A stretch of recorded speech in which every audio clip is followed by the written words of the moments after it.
COVID has created this extraordinary accelerant when it comes to music technology and its adoption and take up. And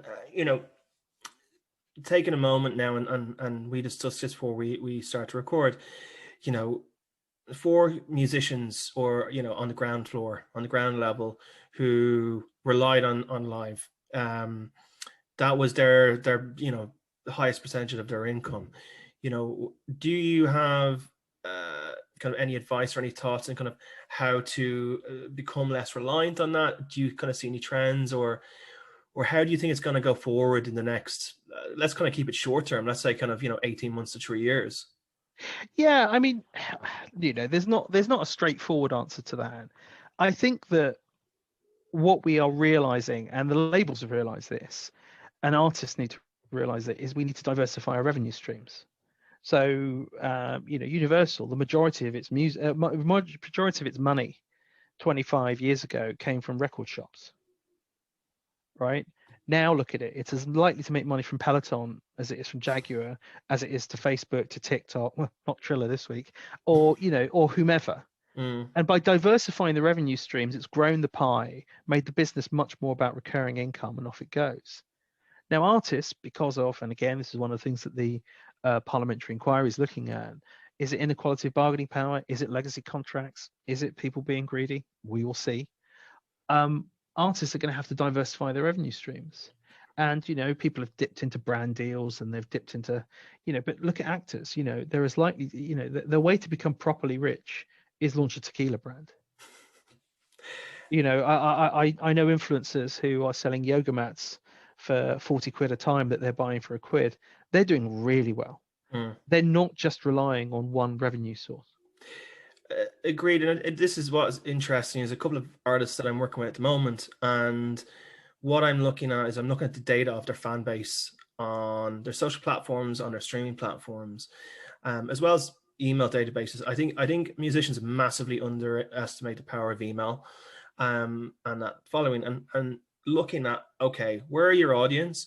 What are their interests? What are the chances that they're actually going to purchase something? They're probably not going to purchase something the first 50, even necessarily 10th time you remind them of this. But if you look at it long term and building a relationship and strengthening that relationship and how you communicate with them, you could be their supplier of guitar strings. You could be their supplier for shampoo. You could be whatever. You could be their inspiration for, like, there's one particular artist I work with. They love to hike. Yep. They love to knit. They're massively about women empowerment. And the amount of brands, small to medium brands, which we've identified, which we're going to go to have conversations about, well, what can we do together? Can we look at building an affiliate marketing campaign together? Do we do a brand ambassador? Do we kind of do a content partnership? And then putting a value, a price on social media posts. Be like, well, because people think, oh, that influencer has 100,000 followers, they're charging however many thousands per post. There's nothing saying you can't charge £25 to £50 per post. Absolutely. But also, I mean, beyond the commercial aspects there, and you're right on all of those points, Aaron, but fan monetization is something I'm really, really focused on, because actually that is a pure market. And the closest I saw to this was in relation to the early stage of pledge music. So pledge music, it started as a kind of Kickstarter for artists. But what we realized is that artists don't like busking. Tipping is, feels quite demeaning. But it pivoted quite quickly into this massive direct-to-fan platform. And what would happen is that, Owen, you would launch a campaign. The thing that cost the most would be the cheapest thing, the record. The thing that costs the least, I'll write you a love song. I will sing to you.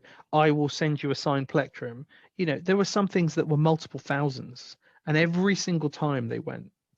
And I think that what we are going to do is realizing that monetizing the fan relationship, and I think the closest we have to that in the music industry is merchandise. You go to a gig, you buy a hoodie for 30 quid. It didn't cost that. You're probably only going to wear it once, but you buy it as an expression of your fandom. It's a souvenir. I'm told the same is true in relation to how people buy vinyl. I'm told that the vast majority of people buy vinyl and don't open it.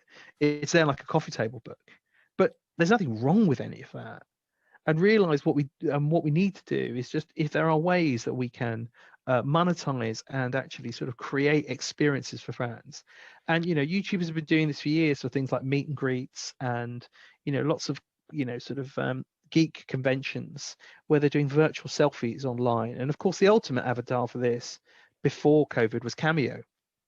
If you haven't been to cameo.com, I describe that as the most 2020 thing ever before COVID. It's insane. It's so insane. I love how you obviously know the WWE, I'm sure. Yeah. How they basically banned all their stars from going on it because like no, you're too much earning, money. you're earning too much money and we're not getting any of it. So no, come back here. Yeah, exactly. And that's one of the things that the labels need to make sure that they're not doing. And they are signed like sort of movie stars used to be signed to studios. But you can see how much pure money they're taking. If you want to have, and again, the only thing I actually paid for on Pledge was to have my my voicemail message done by Harry Shearer as Derek Smalls. What's extraordinary about is one, Harry Shearer, who is the voice of Mr. Burns, is actually richer than Mr. Burns in real life. He doesn't need to do it, but he was doing it as a lark and doing it as a fun thing. And honestly, it's the cheapest 50 quid I've ever spent in my life. So we do need to, as an industry, start monetizing more and more experiences. Virtual goods, games, computer games are vast. There are clients of mine that are selling, eggs and jewels and stuff for tens of pounds, if not thousands of pounds cumulatively. Well, it's millions daily and billions globally. Where is that? Where are we getting into that? And how are we seeing to that? And then back to the whole why am I so interested in music tech and whatever, is that as and when things enter kind of virtual environments, not necessarily VR or immersive, but actually to what extent we can live in a digital world. And again, we'll see this post lockdown, but I think that all of that stuff has accelerated madly in the last 9 months.